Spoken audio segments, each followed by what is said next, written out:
Everyone, welcome back to my channel. दोस्तों कैसे हैं आप लोग। हम परीक्षा धाम की बुक में जो लास्ट में पूरे जिले दिए हुए हैं, संभाग डिस्कस कर रहे हैं दोस्तों। इस लेक्चर में हम शहडोल संभाग को डिस्कस करेंगे दोस्तों। तो आइए शुरू करते हैं। प्रीवियस लेक्चर देखने के लिए मेरे चैनल में परीक्षा धाम बुक करके प्लेलिस्ट मिली हुई है, आप वो विजिट करके सारे लेक्चर्स देख सकते हैं। तो आइए शुरू करते हैं। तो बात करेंगे दोस्तों हम शहडोल संभाग की। किसकी बात करेंगे? शहडोल संभाग। तो दोस्तों शहडोल संभाग का गठन कब किया गया था? ये 14 जून 2008 को किया गया था दोस्तों शहडोल संभाग का गठन। और ये नवीनतम संभाग है। वर्तमान में मध्य प्रदेश में 10 संभाग है दोस्तों। 10वें नंबर का संभाग शहडोल था। इसके बाद अभी तक के नए संभाग का गठन किया नहीं गया है। तो वर्तमान में 10 संभाग और 55 जिले हैं दोस्तों। तो शहडोल संभाग की बात करेंगे तो शुरुआती दौर में जब इसका गठन किया गया था तो इसके अंतर्गत चार जिलों को रखा गया था दोस्तों। शहडोल, उमरिया, अनूपपुर और डिंडोरी जिले को जोड़ा गया था, शामिल किया गया था। उसके बाद में क्या हुआ कि इसमें सिर्फ 3 ही जिले रख दिए गए। अनूपपुर, शहडोल और उमरिया जिलों को ही शामिल किया गया इस संभाग के अंतर्गत। और डिंडोरी जिले को जबलपुर संभाग का अंग बना दिया गया। डिंडोरी जिले को जबलपुर संभाग का अंग बना दिया गया। तो वर्तमान में इसके अंतर्गत 3 जिले आते हैं शहडोल संभाग के अंतर्गत, शहडोल, उमरिया और अनूपपुर। तो तीनों जिलों को इसी लेक्चर में हम डिस्कस करेंगे। सबसे पहले बात करते हैं शहडोल जिले की दोस्तों। तो शहडोल सहस्त्र डोल शब्द से बना है दोस्तों। शहडोल सहस्त्र डोल शब्द से बना हुआ है, जिसका अर्थ होता है हजार तालाब। जिसका अर्थ क्या होता है? हजार तालाब। नेक्स्ट फैक्ट देखिए, शहडोल महाभारत कालीन विराट नगर क्षेत्र का भाग था दोस्तों।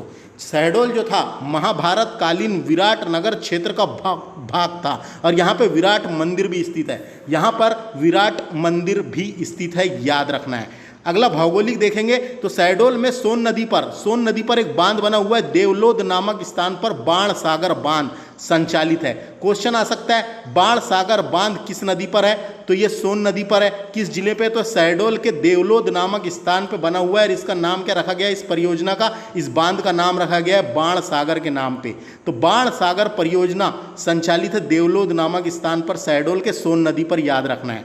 अगला है सोन नदी के किनारे सोन घड़ियाल अभ्यारण्य बनाया गया है दोस्तों। डायरेक्ट क्वेश्चन आ सकता है। सोन घड़ियालों का संरक्षण किया जा रहा है यहाँ पे। और सोन घड़ियाल अभ्यारण्य कहाँ पर है?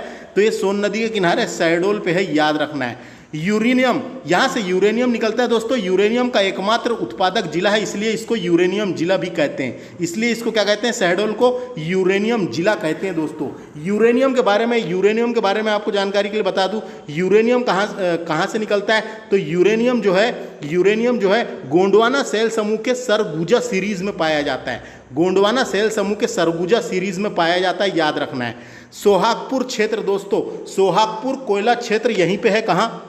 शहडोल में। सोहागपुर कोयला क्षेत्र ये मध्य प्रदेश का सबसे बड़ा कोयला क्षेत्र है दोस्तों। ये मध्य प्रदेश का सबसे बड़ा कोयला क्षेत्र है। डायरेक्ट क्वेश्चन आता है, मध्य प्रदेश का सबसे बड़ा कोयला क्षेत्र का नाम क्या है? सोहागपुर कोयला क्षेत्र, याद रखना है। शहडोल जिले के सोहागपुर में रिलायंस इंडस्ट्रीज द्वारा कोल बेड मीथेन प्राप्त किए जा रहे हैं। तो डायरेक्ट क्वेश्चन आ सकता है कोल बेड मीथेन के भंडार कहाँ पाए गए हैं? तो शहडोल में पाए गए हैं। और कौन सी कंपनी निकाल रही है? रिलायंस इंडस्ट्रीज के द्वारा कोल बेड मीथेन यहाँ पे निकाला जा रहा है। सोहागपुर से निकल रहा है, याद रखना है, कोल बेड मीथेन। क्वेश्चन आ सकता है कोल बेड मीथेन के भंडार कहाँ पाए गए हैं? सोहागपुर, शहडोल में।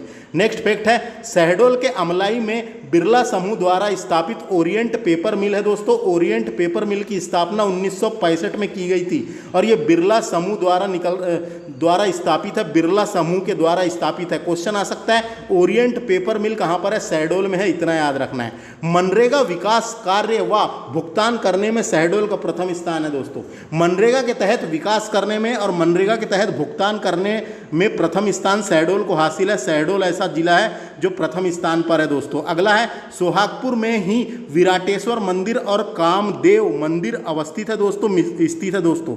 विराटेश्वर मंदिर और कामदेव मंदिर दोनों मंदिर मिलेंगे आपको कहाँ पे? याद रखना है, शहडोल में। पनपाठा अभ्यारण्य शहडोल में स्थित है दोस्तों। पनपाठा अभ्यारण्य और कौन सा अभ्यारण्य बताया मैंने, सोन घड़ियाल अभ्यारण्य, ये दोनों अभ्यारण्य कहाँ पर है, शहडोल में। पनपठा अभ्यारण्य पूछेगा, शहडोल याद रखना है। देश की पहली किन्नर विधायक जिसका नाम था शबनम मौसी, ये सोहागपुर से निर्वाचित हुई थी दोस्तों। डायरेक्ट क्वेश्चन आता है, देश की पहली किन्नर विधायक कहाँ से निर्वाचित हुई थी, सोहागपुर शहडोल क्षेत्र से निर्वाचित हुई थी, याद रखना है।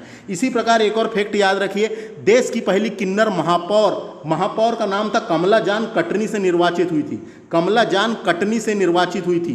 तो ये विधायक पूछेगा तो शबनम मौसी, और महापौर पूछा तो कमला जान कटनी से निर्वाचित हुई थी, याद रखना है। भारतीय महिला क्रिकेटर जिसका नाम क्या है, पूजा वस्त्राकार के बारे में आपको जानकारी के लिए बता दूं, ये एक भारतीय क्रिकेटर है दोस्तों। इसका संबंध शहडोल से है। इसका जन्म हुआ था शहडोल में। तो ये जो है मध्य प्रदेश और मध्य क्षेत्र के लिए खेलती हैं, है ना, खेलती हैं। और ये क्रिकेटर हैं जिन्होंने शहडोल संभागीय क्रिकेट संघ के लिए भी खेला है दोस्तों। शहडोल संभागीय क्रिकेट संघ के लिए भी खेला है। तो इतनी जानकारी थी इंपॉर्टेंट वैसे इस जिले से, जो मैंने आपको बताया। डायरेक्ट एग्जाम में, वनडे एग्जामों में पूछी जाती है, ये वाला याद रखना है। अब बात करते हैं इसी लेक्चर में हम उमरिया जिले के बारे में। जिले से क्या क्या इंपॉर्टेंट है दोस्तों, तो ऐतिहासिक देखेंगे तो बघेल शासक व्याघ्रदेव ने 14वीं शताब्दी में बांधवगढ़ के किले का निर्माण करवाया था। बांधवगढ़ का किले का निर्माण 14वीं शताब्दी में व्याघ्रदेव ने करवाया था। बघेल शासक व्याघ्रदेव ने, आ सकता है अपने को किसने करवाया था करके, व्याघ्रदेव ने करवाया था, नाम याद रखना है दोस्तों। रामचंद्र देव ने 1564 में उमरिया के बांधवगढ़ को अपनी राजधानी बनाया था। क्वेश्चन आ सकता है, बांधवगढ़ को राजधानी किसने बनाया, तो रामचंद्र देव ने बनाया। रामचंद्र देव ने कब बनाया, 1564 में उमरिया के बांधवगढ़ को अपनी राजधानी बनाया था, याद रखना है। इनका नाम ये आ सकता है किसने बनाया था करके। 1998 में शहडोल से अलग करके उमरिया को जिला बनाया गया दोस्तों। तो उमरिया जिला कब बना है, 1998 में शहडोल से अलग करके उमरिया को जिला बनाया गया, याद रखना है। उसके अलावा देखिए बांधवगढ़ में Bandhavgarh inheritance the Bandhavgarh inheritance एक बुक है दोस्तों। इस पुस्तक का विमोचन भोपाल में किया गया, किसके द्वारा, इसके लेखक है बिट्टू सहगल है। तो क्वेश्चन आ सकता है द बांधवगढ़ इनहेरिटेंस बुक के लेखक कौन है ना, तो बिट्टू सहगल है, याद रखना है, ये एक इंपॉर्टेंट है। इसमें बांधवगढ़ के बारे में बताया गया, लिख रखा है, बांधवगढ़ के सौंदर्य के बारे में लिख रखा है। उसके बाद भौगोलिक देखेंगे तो बांधवगढ़, उमरिया में बांधवगढ़ राष्ट्रीय उद्यान है दोस्तों। डायरेक्ट क्वेश्चन आता है, बांधवगढ़ राष्ट्रीय उद्यान कहाँ है करके डायरेक्ट क्वेश्चन पूछ लिया जाता है। तो बांधवगढ़ राष्ट्रीय उद्यान उमरिया में है दोस्तों। इसकी स्थापना 1968 में की गई थी। स्थापना इंपॉर्टेंट है ना। यहाँ 32 पहाड़ियों से घिरा हुआ राष्ट्रीय उद्यान है और यहाँ पर टाइगर की डेंसिटी बहुत है, यानी बाघों का सर्वाधिक घनत्व पाया जाता है दोस्तों। इस राष्ट्रीय उद्यान में बाघों का सर्वाधिक घनत्व पाया जाता है। यहाँ पर सफ़ेद शेर भी पाए जाते हैं। और बांधवगढ़ में चरण गंगा नामक नदी बहती है दोस्तों। बांधवगढ़ से चरण गंगा नामक नदी बहती है, जिसके किनारे बांधवगढ़ का किला है। जिसके किनारे बांधवगढ़ के किले में भगवान विष्णु की लेटी हुई मूर्ति देखी जा सकती है, लेटी हुई प्रतिमा देखी जा सकती है ना। इसको the land of white tiger भी कहा जाता है, याद रखना है। बस इतने यहाँ से क्वेश्चन इंपॉर्टेंट बनते हैं। तो यह 32 पहाड़ियों से घिरा हुआ है। उमरिया के ताला में जैव विविधता प्रशिक्षण केंद्र है दोस्तों। उमरिया के ताला नामक स्थान पे जैव विविधता प्रशिक्षण केंद्र बनाया गया, इंपॉर्टेंट है। उमरिया में लाख बनाने का सरकारी कारखाना है। जो पेड़ों से लाख निकलती है दोस्तों, लाख बनाने का सरकारी कारखाना है। बीरसिंहपुर, जोहिला और उमरिया प्रमुख कोयला क्षेत्र है यहाँ के। कौन से बीरसिंहपुर, जोहिला और उमरिया यहाँ के प्रमुख कोयला क्षेत्र हैं, याद रखना है। बीरसिंहपुर में संजय गांधी ताप विद्युत केंद्र है। डायरेक्ट क्वेश्चन आ जाता है, संजय गांधी ताप विद्युत केंद्र कहाँ पर है, बीरसिंहपुर उमरिया में है। बांधवगढ़ राष्ट्रीय उद्यान के शेषशाही तालाब में विष्णु की लेटी हुई मूर्ति देखी जा सकती है। मैंने अभी बताया था ना आपको, है ना, मैंने अभी बताया था, वही वाला है ये, वही वाला क्वेश्चन है जो बताया था। बांधवगढ़ में चरण गंगा नदी बहती है और नदी के किनारे ही बांधवगढ़ के किले में भगवान विष्णु की लेटी हुई प्रतिमा देखी जा सकती है। तो इतने ही इंपॉर्टेंट थे दोस्तों। बांधवगढ़ उमरिया जिले से इतनी चीज़ें इंपॉर्टेंट थी जो मैंने बताया। अब देखते हैं इसी में अनूपपुर जिला डिस्कस कर लेते हैं। अनूपपुर जिले का गठन कब किया गया था? अनूपपुर जिले को 15 अगस्त 2003 को शहडोल से अलग करके बनाया गया था। 15 अगस्त 2003 को शहडोल से अलग करके बनाया गया था।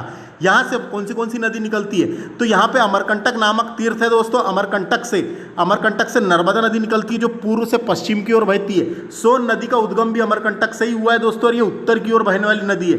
जोहिला नदी का उद्गम भी अमरकंटक से ही हुआ है दोस्तों, और ये उत्तर की ओर बहने वाली नदी है और सोन नदी की सहायक नदी है। और सोन नदी आगे जाके गंगा नदी में मिल जाती है दोस्तों। तो समझ में आ गया, ये एक ऐसा स्थान है, अमरकंटक को तीर्थ राज भी कहा जाता है। यहाँ से 3 नदियों का उद्गम है। नर्मदा नदी जो पूर्व से पश्चिम की ओर बहती है, सोन नदी जो उत्तर की ओर बहती है, जोहिला नदी जो उत्तर की ओर बहती है और सोन नदी मिल जाती है। और सोन नदी डायरेक्ट जाके गंगा नदी में मिलती है, याद रखना है।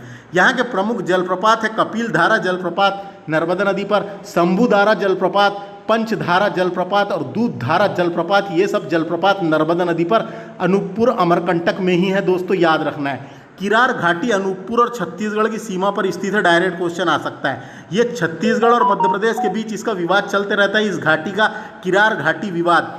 छत्तीसगढ़ कहता है मेरी है, मध्य प्रदेश कहता है मेरी है ना, जब गठन हुआ था उसके बाद से। तो किरार घाटी अनूपपुर और छत्तीसगढ़ की सीमा पर स्थित है। मध्य प्रदेश का सबसे कम जनसंख्या वृद्धि वाला जिला यही है, अनूपपुर। क्वेश्चन आ सकता है मध्य प्रदेश का सबसे कम जनसंख्या वृद्धि दर वाला जिला, यह वृद्धि वाला जिला कौन सा है, तो यह अनूपपुर है, याद रखना है। अमरकंटक को मध्य प्रदेश का रेणुकूट भी कहा जाता है दोस्तों। रेणुकूट नामक जगह है उत्तर प्रदेश में, जहाँ पे क्या है, एल्युमिनियम सिटी बोलते हैं रेणुकूट को, एल्यूमिनियम सिटी बोलते हैं। वहाँ पे हिंडाल्गो एल्यूमिनियम प्लांट भी लगा हुआ है, हिंडाल्गो का एक प्लांट भी लगा हुआ है एल्यूमिनियम प्लांट, इसलिए इसको उपनाम दिया गया है। यहाँ पे बॉक्साइट निकलता है, क्योंकि बॉक्साइट की अधिक उपलब्धता के कारण इसे मध्य प्रदेश का रेणुकूट कहा जाता है। किसको, अमरकंटक को मध्य प्रदेश का रेणुकूट कहा जाता है। अमरकंटक ताप विद्युत केंद्र ये कहाँ पर है, अनूपपुर में है, चचई नामक स्थान पर। अमरकंटक ताप विद्युत केंद्र कहाँ पर है पूछेगा, तो ये अमरकंटक में ही है, याद रखना है दोस्तों। अनूपपुर जिले की बनीता दास को प्रधानमंत्री राष्ट्रीय बाल पुरस्कार 26 जनवरी 2022 को प्रदान किया गया दोस्तों। तो ये अनूपपुर जिले की एक छात्रा है, काफ़ी होनहार छात्रा है, इसे प्रधानमंत्री राष्ट्रीय बाल पुरस्कार से सम्मानित किया गया बनीता दास को। बनीता दास कहाँ की है, अनूपपुर की है, इतना याद रखना है ना। कौन सा पुरस्कार मिला है ये याद रखना है। बात करेंगे मंदिरों का तीर्थ राज कहा जाता है अमरकंटक को, मैंने बताया था अमरकंटक को तीर्थ राज के नाम से भी जाना जाता है, इंपॉर्टेंट है। अमरकंटक में स्थित प्रमुख मंदिर है नर्मदा मंदिर, कर्ण मंदिर, कबीर चबूतरा, माई की बागिया व सर्वोदय मंदिर यहाँ पे स्थित है। ये 3-4 मंदिर इंपॉर्टेंट है। तो समझ में आ गया कौन से मंदिर है, नर्मदा मंदिर, कर्ण मंदिर, कबीर चबूतरा और माई की बागिया इंपॉर्टेंट है, सर्वोदय मंदिर ये है। अमरकंटक अचानक मार्ग जैव आरक्षित क्षेत्र मध्य प्रदेश का नवीनतम जैव आरक्षित क्षेत्र है दोस्तों। ये बायोस्फीयर रिजर्व सेंटर है ना, इसको घोषित किया गया है। ये कब बना है, ये 2005 में इसे घोषित किया गया है दोस्तों। अचानक मार biosphere reserve centre, Madhya Pradesh में 3 बायोस्फीयर रिजर्व सेंटर है दोस्तों, है ना, 3 है। कौन सा है, तो पचमढ़ी 1, अमरकंटक 2 और एक पन्ना नवीनतम बना है, उसको भी बायोस्फीयर रिजर्व सेंटर घोषित किया गया है, याद रखना है। इंदिरा गांधी जनजाति विश्वविद्यालय ये अमरकंटक में है। इंदिरा गांधी ट्राइबल यूनिवर्सिटी है दोस्तों, जनजाति विश्वविद्यालय है। इसकी स्थापना 2007 में की गई थी, इसकी स्थापना 2007 में की गई थी और यूनिवर्सिटी का दर्जा इसे दिया गया था दोस्तों, याद रखना है। भारतीय निशानेबाज ओमकार सिंह का संबंध अनूपपुर से है। ओमकार सिंह भारतीय निशानेबाज है दोस्तों।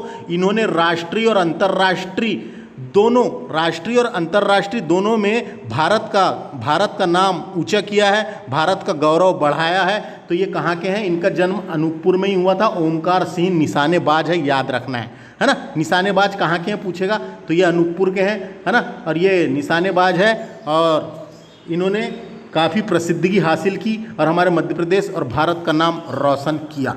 तो इस लेक्चर में हमने 3 जिले डिस्कस किए, शहडोल संभाग के अंतर्गत इतने ही जिले आते हैं, है ना। तो थैंक्स फॉर वाचिंग दोस्तों। लेक्चर कैसा लगा कमेंट करके बता सकते हैं और मेरे इस चैनल को सब्सक्राइब करके वीडियो को शेयर भी कर दिया करें। धन्यवाद।